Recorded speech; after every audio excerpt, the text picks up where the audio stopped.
How you doing, guys? It's Tuesday evening. Hey, Rich. I cleaned out some of the drawers in my toolbox. Rich was very kind. When Rich retired, Richie left me a lot of his tools. I just didn't have anywhere to put them because my drawers have accumulated garbage. You know, nuts, bolts, and junk, which I had another box to put them in. So I started making room for you, Rich. I appreciate that, Rich. And I know Rich came and picked up his box yesterday when I wasn't here. Thanks, Rich. And I see he left me more stuff. But I did find this.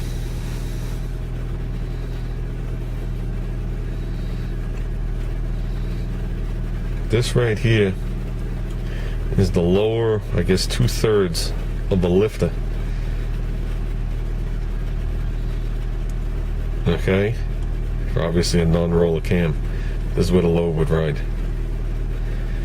And I had saved it. I had the other half. I guess it's long gone, or I didn't see it when I dumped everything. I had a car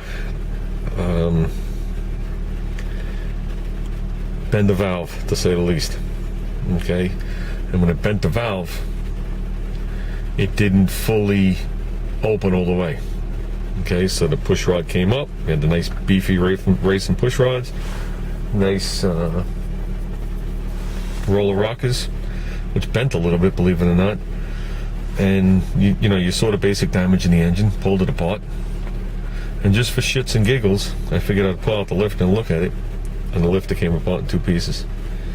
Basically what happened is when the valve got stuck, this pushed up, hydro-locked, and the lobe of the cam just continued to work it right in the dead center. When it worked in the dead center, it split it right in half.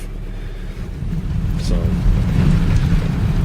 yeah, another thing, I don't think anybody picked up on it, but the video I did of my slingshot, the mini bike, I showed you pulling the wheelie. Okay, that was a new clutch that I put on there. I had shown that a dozen or so videos ago. Never used that clutch before. It was a different brand name. All I know is that clutch revs higher and hits a lot harder. And I don't know if anybody picked up on it. I turned my head after I did the wheelie because it hit so hard. The wheelie bars hit so hard that the back tire came off the ground. And if you look at the video, you can see the burnout on the driveway. It launched, the wheelie bars hit, the rear tire unloaded, and you see a very thin burnout. Then you can see the burnout, it's like a V shape, because when the tire came back down, obviously the tire got wider with my fat ass on it. So I thought that was pretty cool. So, yeah, I did 1 or 2 little rides in front of the house. I called it done. I wasn't looking to hurt myself.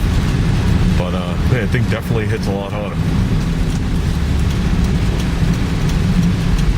It looks like this Sunday I'm going to be heading up to Massachusetts for that indoor swap meet if anybody's around in the area.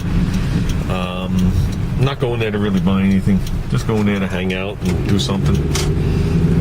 It's Saturday and Sunday, so I'm going up this Sunday. Probably won't arrive there till like 10 o'clock. I did it many years ago. It's not a big bargain basement, if you want to word it like that. But it gives you something to do in the middle of winter.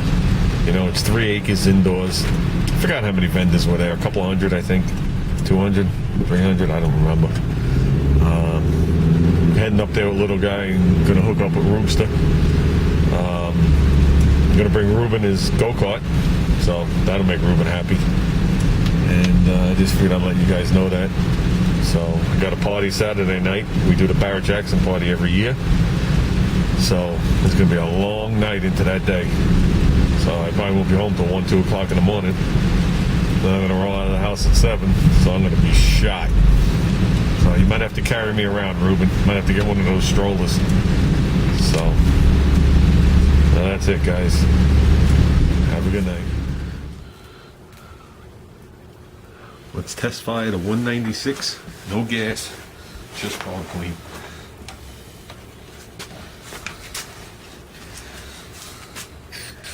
You gotta help me hold it. I'm on the spark plug, right? No. Right? Yep.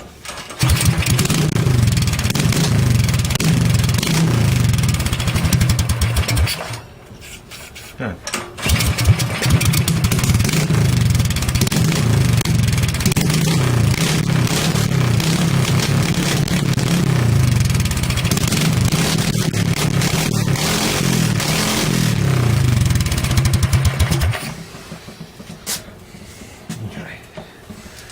Ready to percolate tomorrow on the Keystone.